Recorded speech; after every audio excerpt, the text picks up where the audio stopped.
तमसा नदी। अयोध्या से 20 किलोमीटर दूर है तमसा नदी। यहाँ पर श्री राम ने नाव से नदी पार की थी। श्रृंगवेरपुर तीर्थ, प्रयागराज से 20 से 22 किलोमीटर दूर श्री राम श्रृंगवेरपुर पहुँचे, जो निषादराज गुह का राज्य था। यहीं पर गंगा के तट पर उन्होंने केवट से गंगा पार करने को कहा था। श्रृंगवेरपुर को वर्तमान में सिंगरौर कहा जाता है। कुरई गांव, सिंगरौर में गंगा पार कर भगवान श्री राम कुरई में रुके थे। प्रयाग, कुरई से आगे चलकर श्री राम अपने भाई लक्ष्मण और पत्नी सहित प्रयाग पहुँचे थे। कुछ साल पहले तक प्रयाग को इलाहाबाद कहा जाता था। चित्रकूट, प्रभु श्री राम ने प्रयाग संगम के समीप यमुना नदी को पार किया और फिर पहुंच गए चित्रकूट। चित्रकूट वह स्थान है जहां श्री राम को मनाने के लिए भरत अपनी सेना के साथ पहुंचे थे, क्योंकि राजा दशरथ का देहांत हो चुका था। भरत ने यहां से श्री राम की चरण पादुका ले जाकर उनकी चरण पादुका रखकर राज्य किया था। सतना, चित्रकूट के पास ही सतना यानी मध्य प्रदेश में स्थित अत्रि ऋषि का आश्रम था। हालांकि पत्नी अनुसुईया के साथ महर्षि अत्रि चित्रकूट के तपोवन में रहा करते थे, लेकिन सतना में रामवन नामक स्थान पर भी श्री राम रुके थे, जहां ऋषि अत्रि का एक और आश्रम था। दंडकारण्य, चित्रकूट से निकलकर श्री राम घने वन में पहुंच गए। असल में यही था उनका वनवास। इस वन को उस काल में दंडकारण्य कहा जाता था। मध्य प्रदेश, छत्तीसगढ़ और महाराष्ट्र के कुछ क्षेत्रों को मिलाकर दंडकारण्य था। दंडकारण्य में छत्तीसगढ़, उड़ीसा, तेलंगाना एवं आंध्र प्रदेश राज्यों के अधिकतर हिस्से शामिल थे। दरअसल उड़ीसा की महानदी के इस पास से गोदावरी तक दंडकारण्य का क्षेत्र फैला हुआ था। इसी दंडकारण्य का ही हिस्सा है तेलंगाना का एक शहर भद्राचलम। गोदावरी नदी के तट पर बसा यह शहर सीता रामचंद्र मंदिर के लिए प्रसिद्ध है। यह मंदिर भद्रगिरी पर्वत पर है। श्री राम ने अपने वनवास के दौरान कुछ दिन इस भद्रगिरी पर्वत पर ही बिताए थे। स्थानीय मान्यता के मुताबिक दंडकारण्य के आकाश में ही रावण और जटायु का युद्ध हुआ था और जटायु के कुछ अंग दंडकारण्य में आकर गिरे थे। दुनिया भर में सिर्फ यहीं पर जटायु का एकमात्र मंदिर है। दंडकारण्य वन अब सिमटकर वर्तमान में भारत के छत्तीसगढ़ राज्य में ही रह गया है। पंचवटी, नासिक, दंडकारण्य में मुनियों के आश्रमों में रहने के बाद श्री राम अगस्त्य मुनि के आश्रम गए। यह आश्रम नासिक के पंचवटी क्षेत्र में है, जो गोदावरी नदी के किनारे बसा है। यहीं पर लक्ष्मण ने सूर्पनखा की नाक काटी थी।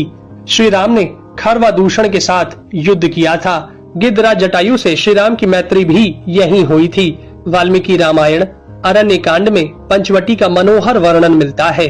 सर्वतीर्थ, नासिक क्षेत्र में ही सूर्पनखा की नाक कटी तथा मारीच और खरवादूषण के वध के बाद ही रावण ने सीता का हरण किया और जटायु का भी वध किया था, जिसकी स्मृति नासिक से 56 किलोमीटर दूर ताकेड़ गांव में सर्वतीर्थ नामक स्थान पर आज भी संरक्षित है। जटायु की मृत्यु सर्वतीर्थ नाम के स्थान पर हुई, जो नासिक जिले से इगतपुरी तहसील के ताकेड़ गांव में मौजूद है। इस स्थान को सर्वतीर्थ इसलिए कहा गया क्योंकि यहीं पर मरणासन्न जटायु ने सीता माता के बारे में बताया। राम जी ने यहाँ जटायु का अंतिम संस्कार करके पिता और जटायु का श्राद्ध तर्पण किया था। पर्णशाला, पर्णशाला तेलंगाना के खम्माम जिले के भद्राचलम में स्थित है। यह रामालय से लगभग 1 घंटे की दूरी पर स्थित है। पर्णशाला को पंचशाला या पंचशाला भी कहते हैं। पर्णशाला गोदावरी नदी के तट पर स्थित है। यही वह स्थान है जहां से सीता जी का हरण हुआ था। हालांकि कुछ मानते हैं कि इस स्थान पर रावण ने अपना विमान उतारा था।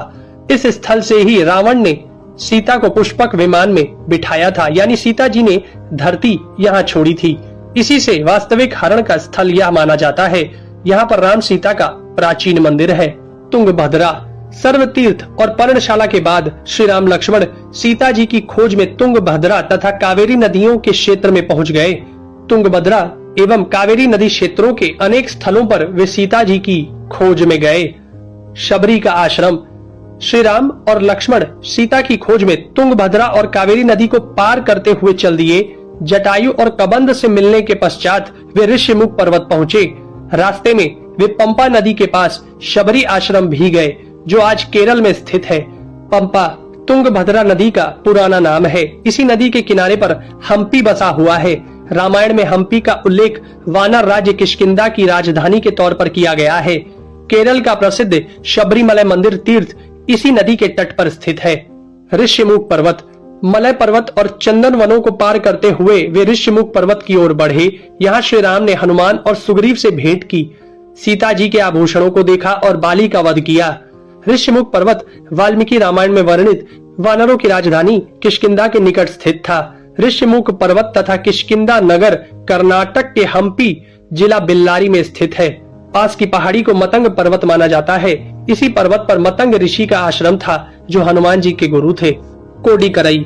हनुमान और सुग्रीव से मिलने के बाद श्री राम ने वानर सेना का गठन किया और लंका की ओर चल पड़े। तमिलनाडु की एक लंबी तट रेखा जो लगभग 1000 किलोमीटर तक विस्तारित है। कोडिकरई समुद्र तट वेलांकनी के दक्षिण में स्थित है, जो पूर्व में बंगाल की खाड़ी और दक्षिण में पाल्क स्ट्रेट से घिरा हुआ है। यहाँ श्री राम की सेना ने पड़ाव डाला और श्री राम ने अपनी सेना को कोडिकरई में एकत्रित कर विचार विमर्श किया, लेकिन श्री राम की सेना ने उस स्थान के सर्वेक्षण के बाद जाना कि यहाँ से समुद्र को पार नहीं किया जा सकता और यह स्थान पुल बनाने के लिए उचित भी नहीं है। तब श्री राम की सेना ने रामेश्वरम की ओर कूच किया। रामेश्वरम समुद्र तट एक शांत समुद्र तट है और यहाँ का छिछला पानी तैरने और सन बाथिंग के लिए आदर्श है। रामेश्वरम प्रसिद्ध सनातन तीर्थ केंद्र है। भगवान श्री राम ने लंका पर चढ़ाई करने के पहले यहाँ भगवान शिव की पूजा की थी। रामेश्वरम का शिवलिंग श्री राम द्वारा स्थापित शिवलिंग है। धनुषकोडी या धनुषकोटी। 3 दिन की खोजबीन के बाद श्री राम ने रामेश्वरम के आगे समुद्र में वह स्थान ढूंढ निकाला जहाँ से आसानी से श्रीलंका पहुँचा जा सकता हो। उन्होंने नल और नील की मदद से उक्त स्थान से लंका तक का पुनर्निर्माण करने का फैसला लिया। धनुषकोडी भारत के तमिलनाडु राज्य के पूर्वी तट पर रामेश्वरम द्वीप के दक्षिणी किनारे पर स्थित एक गांव है। धनुषकोडी पनबन के दक्षिण पूर्व में स्थित है। धनुषकोडी श्रीलंका में तलेमन्नार से करीब 18 मील पश्चिम में है। इसका नाम धनुषकोडी इसलिए है कि यहाँ से श्रीलंका तक वानर सेना के माध्यम से नल और नील ने जो पुल यानी राम सेतु बनाया था, उसका आकार मार्ग धनुष के समान ही है।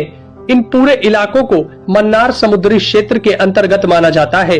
धनुषकोडी ही भारत और श्रीलंका के बीच एकमात्र स्थलीय सीमा है जहां समुद्र नदी की गहराई जितना है, जिसमें कहीं कहीं भूमि नजर आती है। नुवारा एलिया पर्वत श्रृंखला। वाल्मीकि रामायण के अनुसार श्रीलंका के मध्य में रावण का महल था। नुवारा एलिया पहाड़ियों से लगभग 90 किलोमीटर दूर बांद्रवेला की तरफ मध्य लंका की ऊंची पहाड़ियों के बीचों बीच सुरंगों तथा गुफाओं के भंवर जाल मिलते हैं। यहाँ ऐसे कई पुरातात्विक अवशेष मिलते हैं जिनकी कार्बन डेंटिंग से इनका काल निकाला गया है। श्रीलंका में नुवारा एलिया पहाड़ियों के आसपास स्थित रावण फॉल, रावण गुफाएं, अशोक वाटिका, खंडहर हो चुके विभीषण के महल आदि की पुरातात्विक जांच से इनके रामायण काल के होने की पुष्टि होती है। आजकल भी इन स्थानों की भौगोलिक विशेषताएं, जीव, वनस्पति तथा स्मारक आदि बिल्कुल वैसे ही हैं जैसे कि रामायण में वर्णित किए गए हैं।